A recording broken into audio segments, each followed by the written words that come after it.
Howdy doody, etc. Guys, it's part 4 of Newbie Tuesday. Kind of weird because we had a crash midway through part 2. But we managed to come back to a part 3. And what we saw is we had probably the simplest Zerg build order that I had in the submission pool. But we got to see it tested pretty hard on the ladder against mass air openings, against a 4-gate sort of thing, against this weird Dark Templar thing. And even though we saw some shifts and adjustments, overall, what kept us alive and kept us kicking throughout was that we had this clear underlying skeleton that at no point did we say, holy crap, air, maybe I need to go Nidus Worm Hydra. Nope.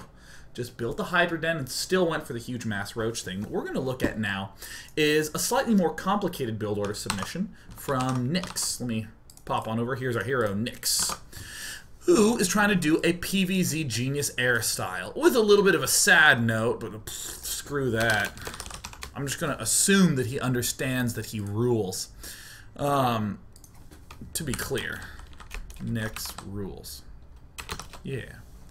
So, this simple build order does the following. It gets us an expansion with all the basic buildings, Forge, Gateway, Core. We follow it up with a Stargate and 3 gateways where we're pushing all at once. Then we get our Twilight Council. This allows us to get +2 and blink. A Robo and an Expo. This will let us get Immortals and Observers. This, of course, lets us get more money.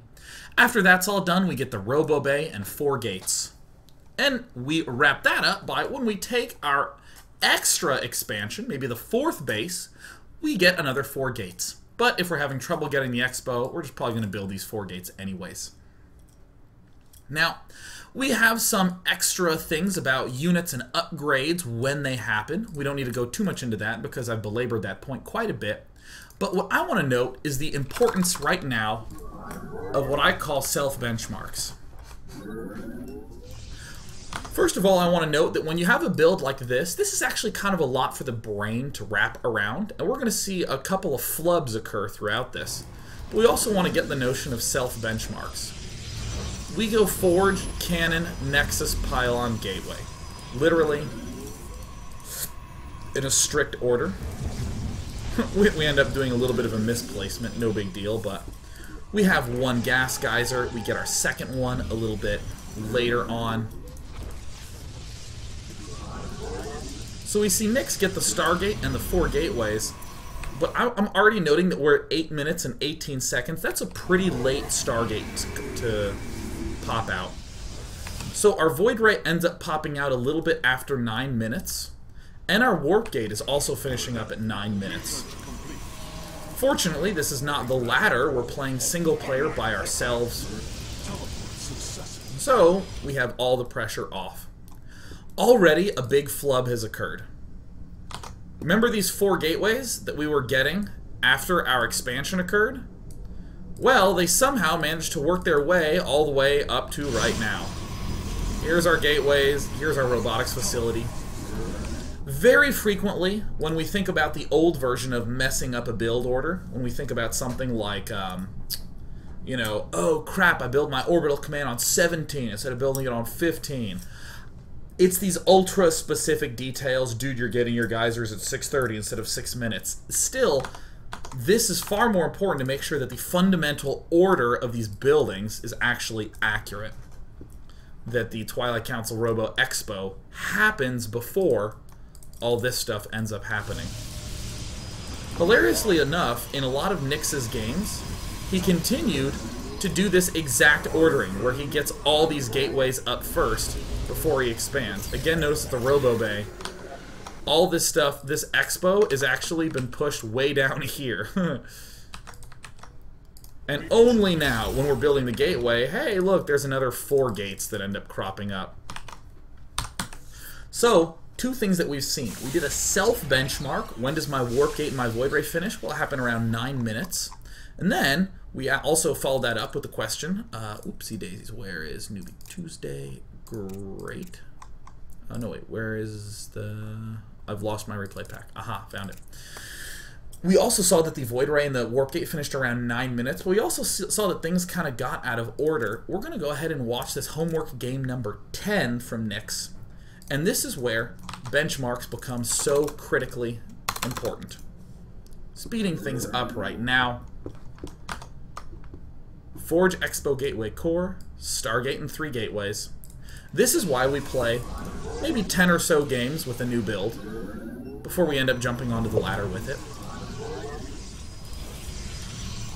Nexus goes down, Gateway goes down. Back home, getting this one geyser.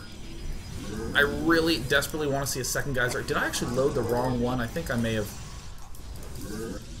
I do believe indeed I loaded one a little bit. I think game 9 he ended up executing it a little bit better. But I do believe Nick said he was a silver level player, but still. Notice that this Stargate, this guy, is popping out 30 seconds earlier. Still, it's quite late. But notice, at 8:30 being done with this Void Ray and being done with this Warp Gate is still a tremendous improvement. And now we're starting to see, oh yeah, we benchmark against ourselves, cool, we're 30 seconds earlier with everything. And now we're getting the Twilight Council, cool, that was more so in our ordering. Blink coming down now too, we're getting the +2. The ordering's getting a little cleaner, but again, Nyx, interestingly, in all his practice games, started getting all these gateways up first. He changed his build order midway through. And this truly is the pitfall that you want to avoid having happen in all of your practice games. See, yep, some of the ordering still stayed. We got our Nexus and our Robo Bay up. A little bit more of the time that we had planned. Upgrade complete. But far and away, the one thing that you should be doing, as I try to get my camera to transition, is comparing yourself to yourself. I got my my Warp Gate up at 9 minutes in this game, but wow, I got up in 8 minutes in this one. And of course, trying to make sure that you get the order of those buildings down pat. It's very easy to do something in a game like be really tempted to build these 4 gateways here because your money's too high. Try to just stick to this straightforward order that you presented. Because we're a little low on time, I want to talk about the tragedy that happened to a fellow by the name of Nildowen, who ended up trying to mimic this sort of advanced build that we saw a Zerg player named Arya do against Huck in patch 1.41, I think it was, where Huck went for a 1 base expand, and we saw Arya go for an appropriate response. Most of the time, Protosses are going for early expand. So what we saw that Nildowen did is he ended up playing a game against a friend of his, Yandar, and had all sorts of stuff thrown at him. This is where the importance of doing this crap, I need to check what my opponent is doing. And where do I have that thing coming up? I'm going to bring this thing over here. Here is the build order that we end up seeing from Nildowen. This is a build order in Zerg vs. Protoss that actually goes gas, then pool. What he was doing is he's first going pool, gas, and hatch. This might seem weird that this Evo chamber is floating out here, but Arya originally got this Evo chamber because his opponent was 1 basing for a little bit longer. And he ended up getting a plus attack upgrade. And notice, Roach plus Layer plus 3 gas. This is a 2 basing play. Later, we get the Hatch and Spire and 2 more gas. We're actually going to largely ignore this portion for the remainder of the daily, so I'm actually going to remove it. So that way we just have this simplified look. Drones, 2 queens, link speed, drones, and ranged attack. Drones and about 10 roaches. Right when we get this up. So Nildowen started having this huge set of troubles. There's his expand.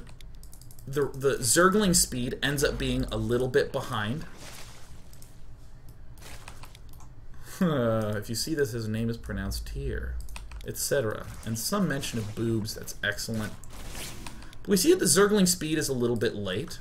Yandar does this kind of funky expand timing. But Nildowen largely gets to execute his build without too much wrong going on, but there's not enough checking to see what's going on. Largely, this build order works against a one-basing player. There's been virtually no attempts to poke in here. There's been no Overseer that's flown in. There we see an Overseer floating in. There it is. There's the Overseer. Mutalisk coming up. And this game, I actually don't think has been going that poorly for Nildowen. He's been sending this in a little bit delayed. But then this big attack ends up swinging in right before he gets Mutalisks up. And it ends up taking him down. Now, this is actually one of these disheartening things that can happen. Nildowen says that's game because Yandar is his friend, and they apparently talk to each other this way. Where it's so easy to have a lot of losses like this and to go, oh crap, I'm playing terribly, my build's awful. Literally, if those Mutalisks had been a few seconds earlier, this would have been fine. Literally, if there was some additional scouting to spot this, or to see this attack swinging down the south side, he would have been fine. Literally, if he had taken the roaches at any point to step forward and do some attacking with those initial 10 roaches, he would have been fine. And it's easy to start to get discouraged when the losses begin to pile up. In another game that we'll end up seeing... So that loss is the most basic one that I wanted to show, where the build's actually going kind of okay. There's a couple of things going a little bit wrong. Nildowen is a silver player, so you know, some things are being left by the wayside. Zergling speed a little bit late. Overall, things are going fine, but then games like this start happening, where we're frustrated that we lost our normal game, and our brain actually turns off.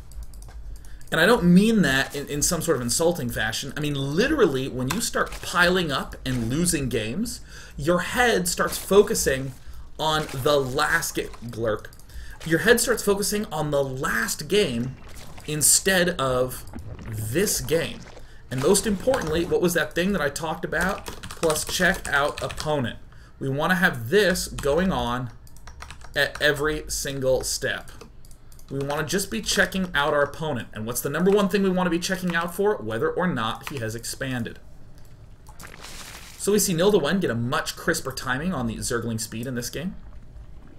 Again, a little bit delayed, but still a lot better than what happened in the last game. We're getting our expansion up.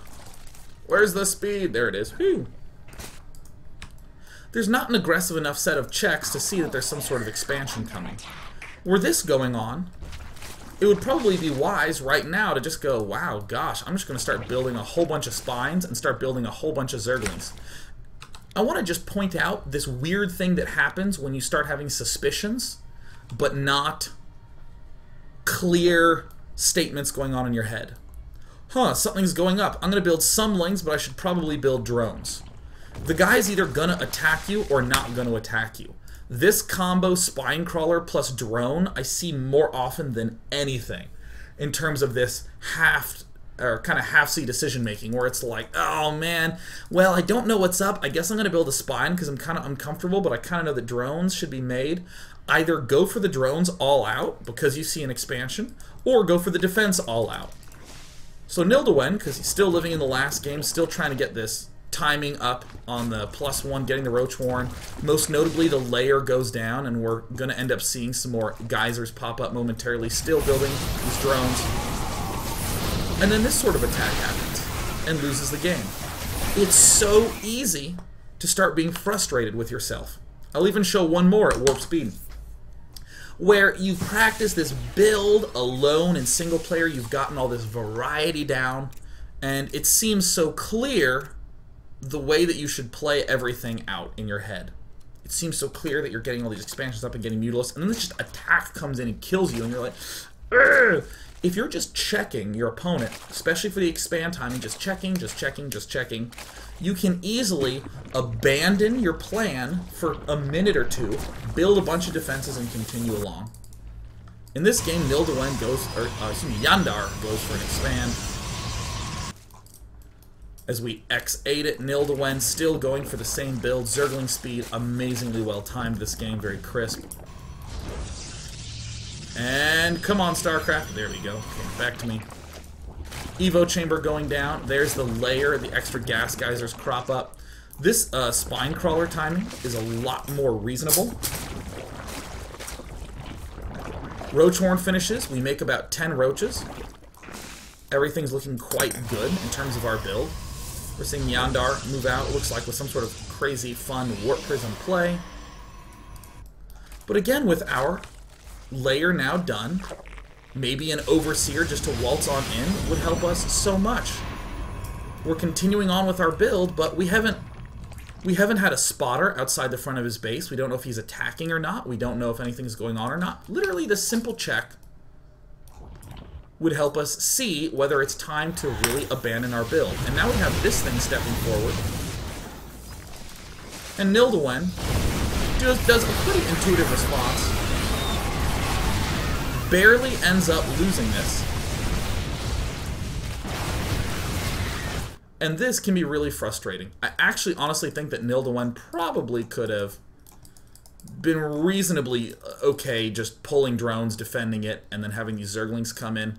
But it's this key period right here where there's these pushes that start to happen. Actually, it's about a minute forward. Here we go. We're at 8 minutes right now. We build this initial set of roaches. Sure, we want to go for the expand and want to get our Spire up. But if we just had a couple speed Zerglings out here, we'd see that a push is coming. These drones could suddenly be turned into units. There's our Spire going down. These 7 drones could have been turned into units. These 2 drones could have been turned into units. And now, at the last second when things arrive at us, do we start to feel really gross. And even then, this is actually still a pretty close fight in the grand scheme of things. If your opponent lives with just this little smidge of units left over, I mean, I know Immortals are real powerhouse units, but when this is all that's left over, imagine just what, 10 more roaches could have done, 12 more units could have done. So in reality, Nildawen is not messing up his build that much. I mean, sure, we'd want to get the injects nailed, we want to get the Zergling speed a little better. We might want to be favoring this strategy more if our opponent is doing a 1 base instead of like some sort of early expand strategies. But still, if we just do a couple more aggressive checking in the middle of there, we can know when to do a little bit of deviation. That's why I love to begin with the... who was the player we began with? Oh yeah, Progenitus.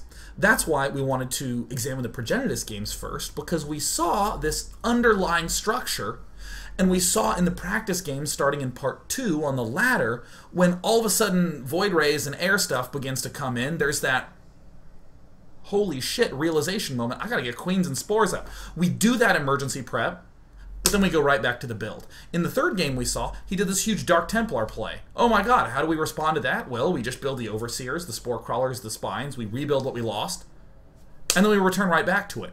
And this is the one thing that can be so frustrating when you're trying to perfect a build on the ladder, is this feeling of, I'm losing everything, my build sucks, I want to give up. Just do a little bit more aggressive checking, and then still continue along with the order of your build. You know this daily has actually gone on way too long because of the crash in the middle. So we're actually going to wrap up now. We'll take questions tomorrow about stuff.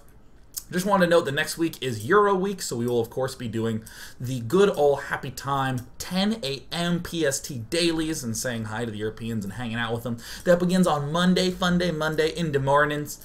We'll be doing that from Monday, Tuesday, Wednesday, Thursday, and then following it up with Sunday. This weekend, do not forget, is the finals of the After Hours Gaming League, where we will see IBM take on Epic in a best-of-7 live, casted by myself and Husky Starcraft at Red Bull Santa Monica. More on that when a big thread pops up later tonight, but for now I'm gonna go. Bye. Thank you for watching. Thank you. Bye. Oh yeah, Fun Day Monday. You must do aggressive Planetary Fortress plays from start to finish. It can be in a 1v1 or in a team game or in an FFA, but I want to see the Planetary Fortress aggression start to finish. Planetary Fortress counterattacks, where 3 command centers land in his base as he moves out and they all get planetaried. I want to see forward Planetary Fortresses for tank pushing. I want to see it all. Send that to Monday at day9.tv. I'm done. Bye. Thank you.